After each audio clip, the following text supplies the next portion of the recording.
Welcome to the Successful Life Podcast. I'm your host, Corey Berrier.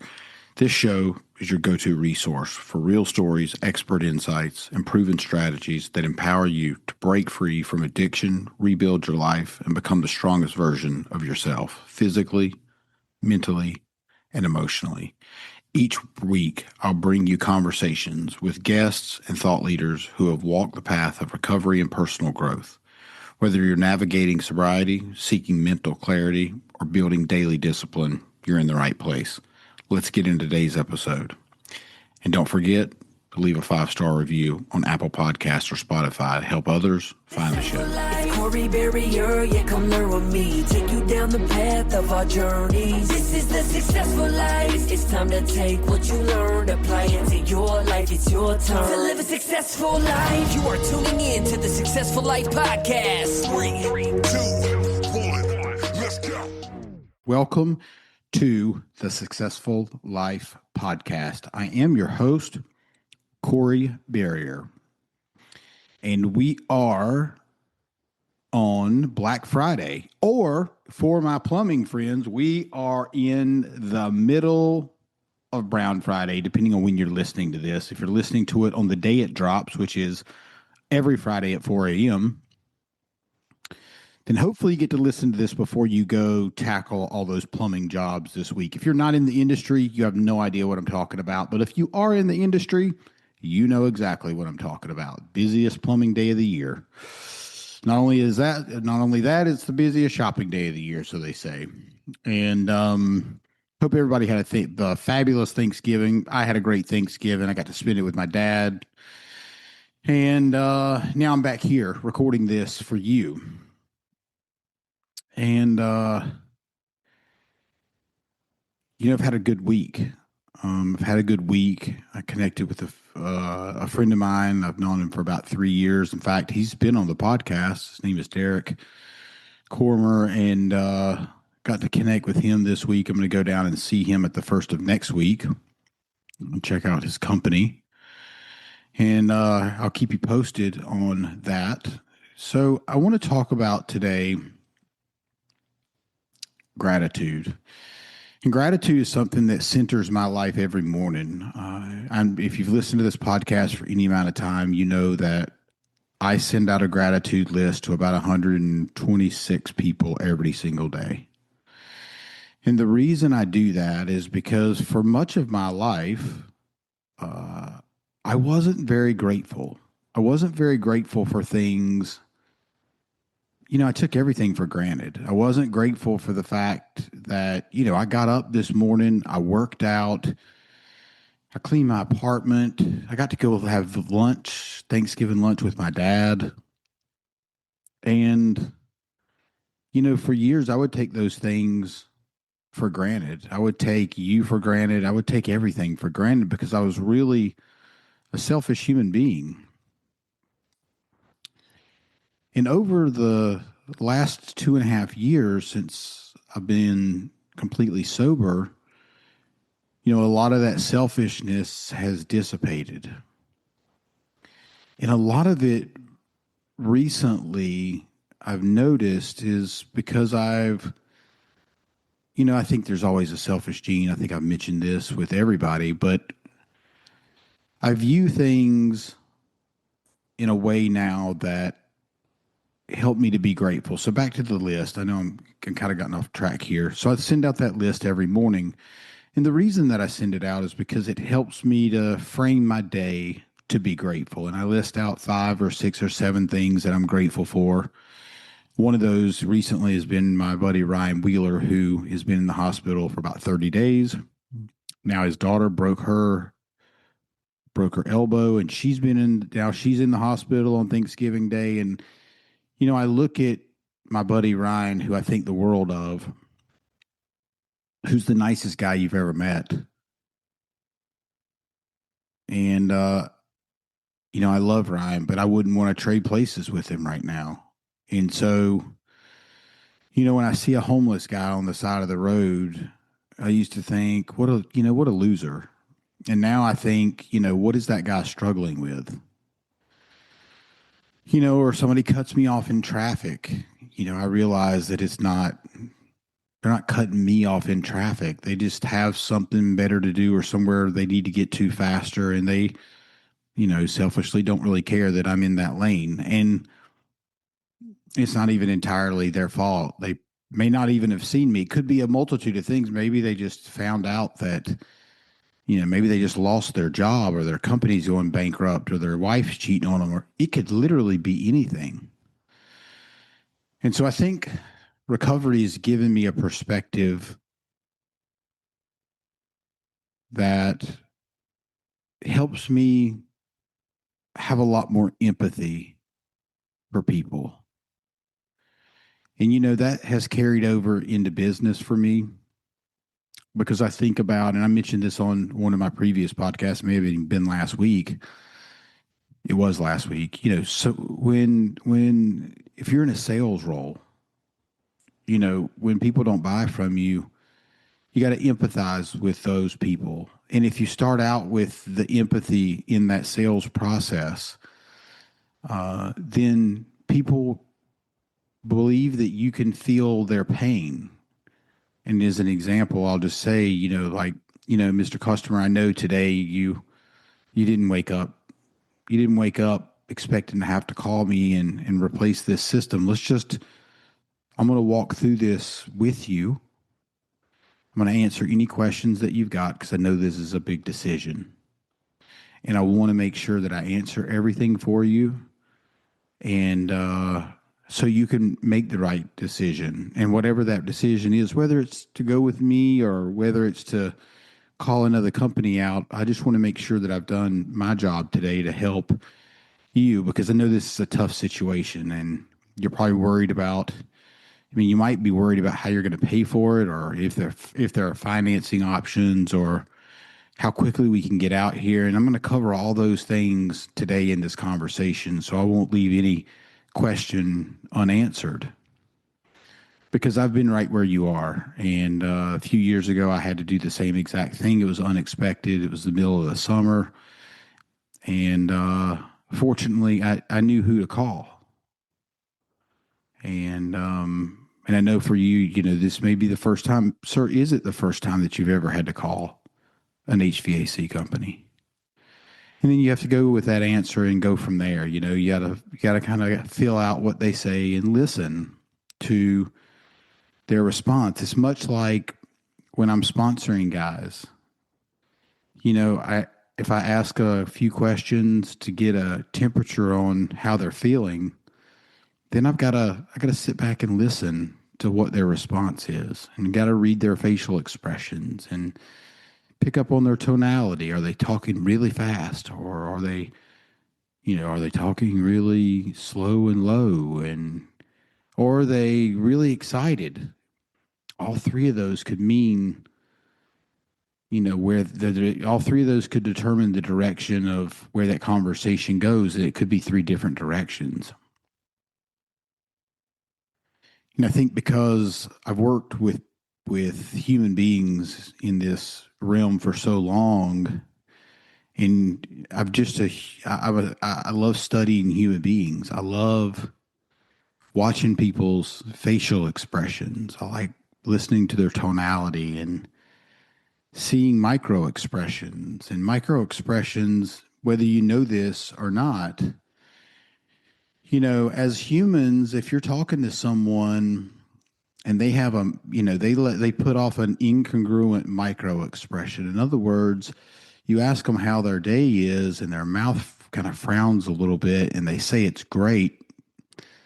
You subconsciously pick up on that frown opposed to what's coming out of their mouth. Now, you may not realize at the time what's happening.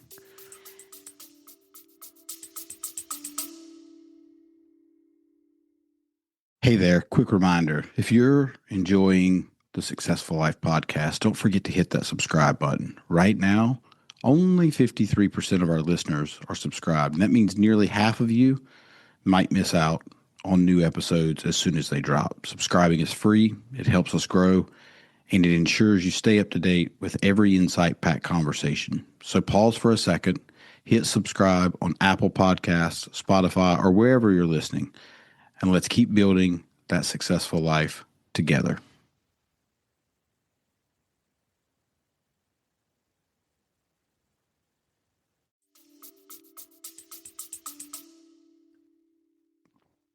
But what happens is you wind up not trusting that person because something just doesn't seem quite right. And I don't know, imagine if I'm sure you've been in that position before when somebody's been telling you a story and you go, something just seems a bit off about this story. I can't put my finger on it.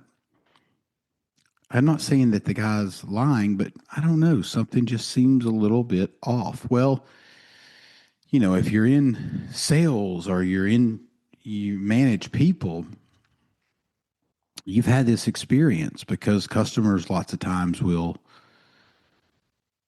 not tell you really why they're not moving forward. And so it's your job to ask better questions and pick up on those small micro expressions. So then you can kind of figure out which way to go. And I do the same thing. I do this with everybody that I talk to.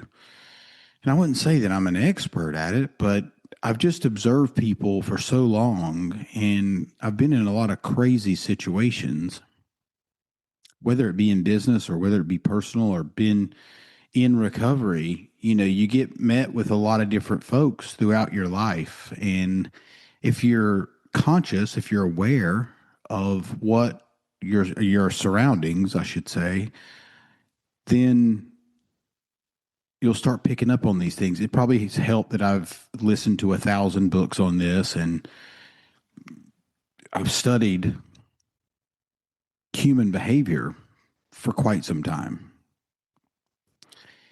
And humans are just humans, they're everybody's different.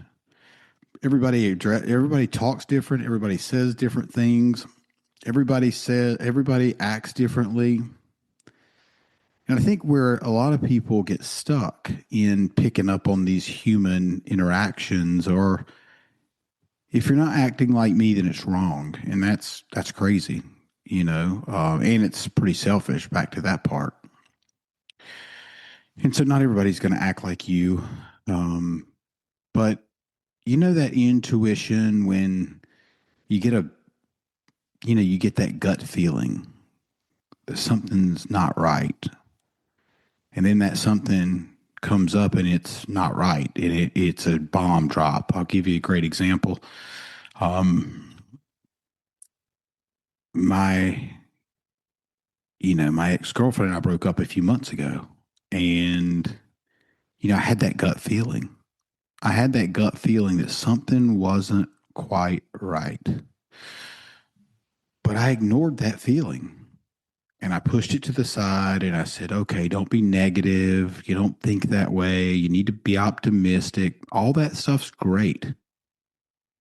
But when you get that gut feeling they call it the second brain, you should probably listen to that gut feeling because there's a lot of times that gut feeling is right. When people say, well, you should follow your instincts or you shouldn't follow your instincts. Well, my instincts have led me down the wrong path and my instincts have always led me down the right path, meaning it's still my instinct, whether it was a good decision or a bad decision. It was still my instinct that led me there. And I'm not saying that all gut feelings are good or that are going to flush out to be a positive thing. And I'm not saying that you should be able to, you're not psychic, right? But there are certain things in life. There are certain people in life that you just get that feeling. And that feeling could be that on the opposite end, not them being shady or not telling the truth, but it could be that you get that feeling of comfort with that person.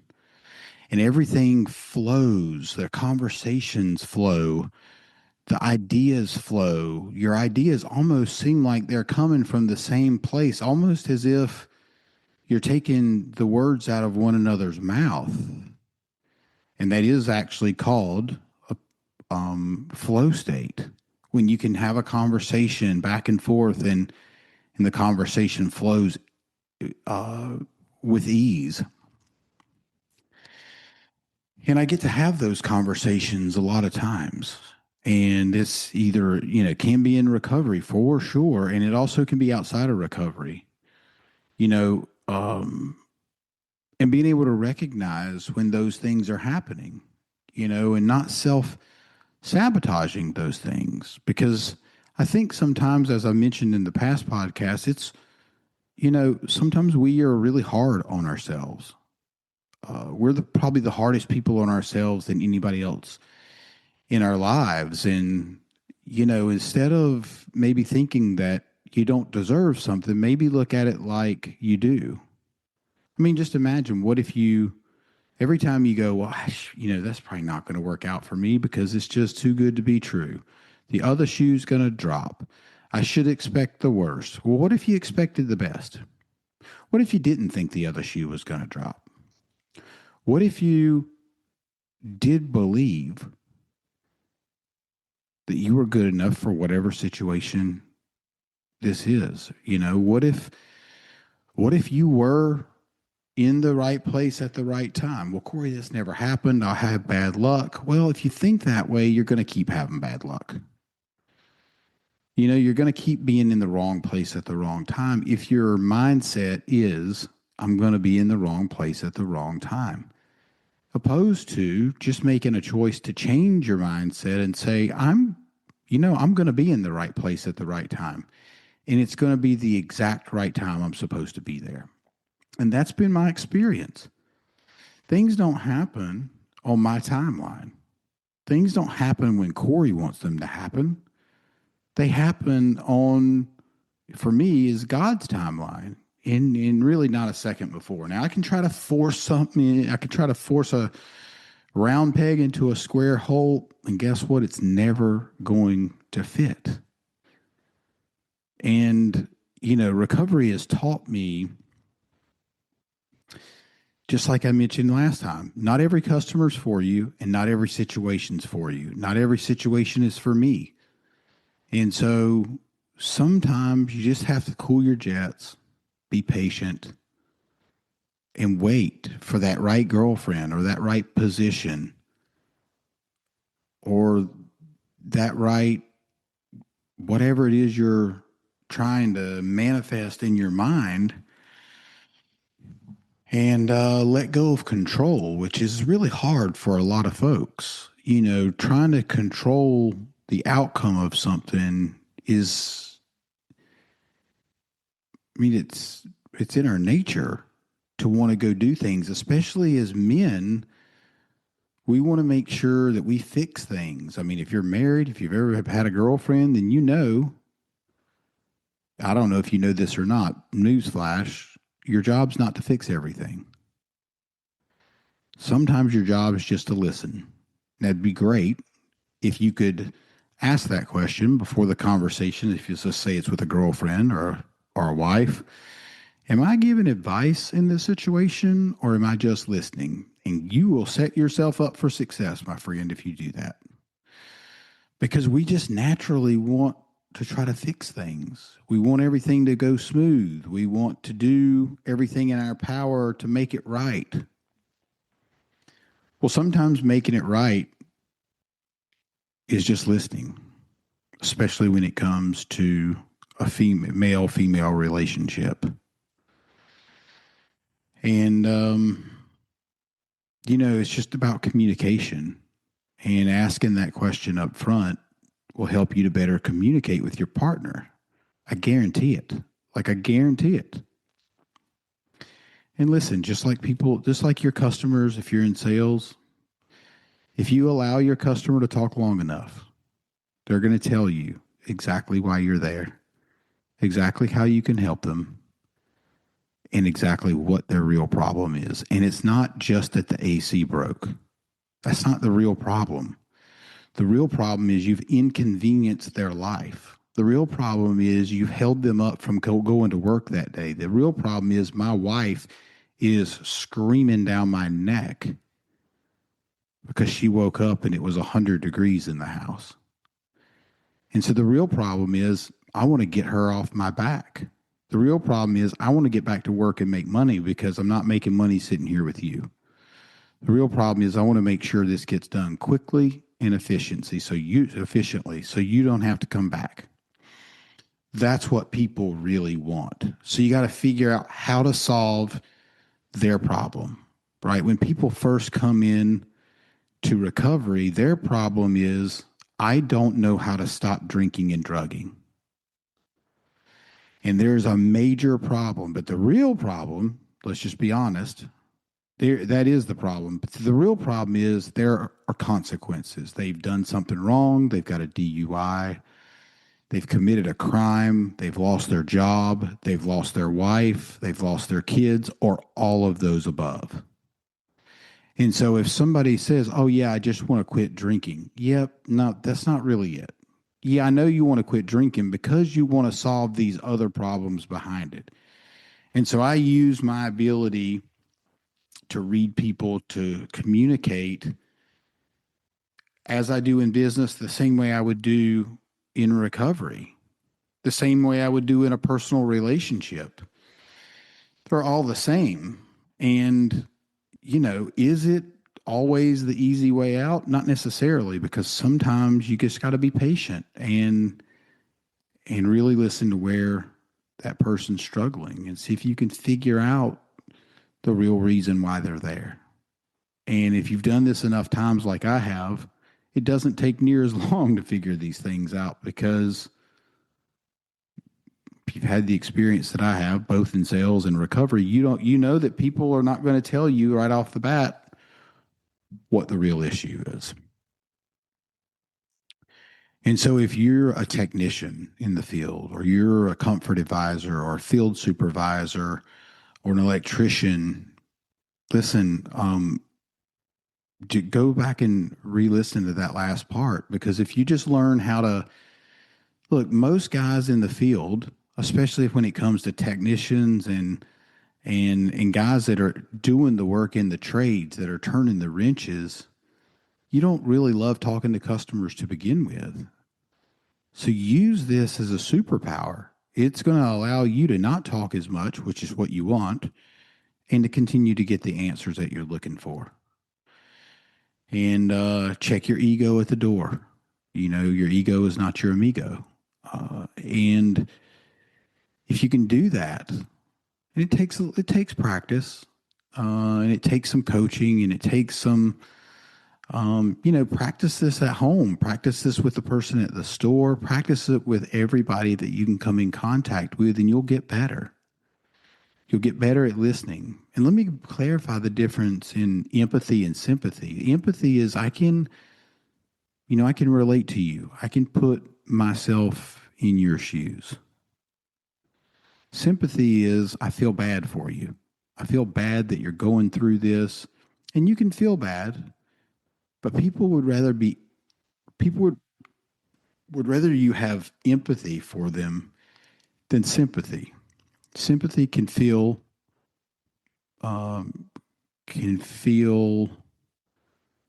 like woe is me, or like like I'm less than. And you don't ever want to make anybody feel less than, whether it's a customer or somebody coming into recovery that's new, or a girlfriend or a boyfriend or whoever. You want to make people feel comfortable. And that goes with anybody in your life. Even people that you don't really care for.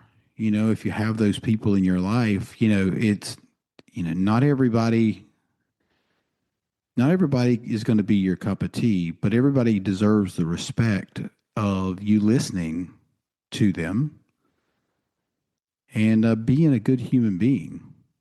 And it doesn't take a whole lot to be a good human being. You got to be less selfish.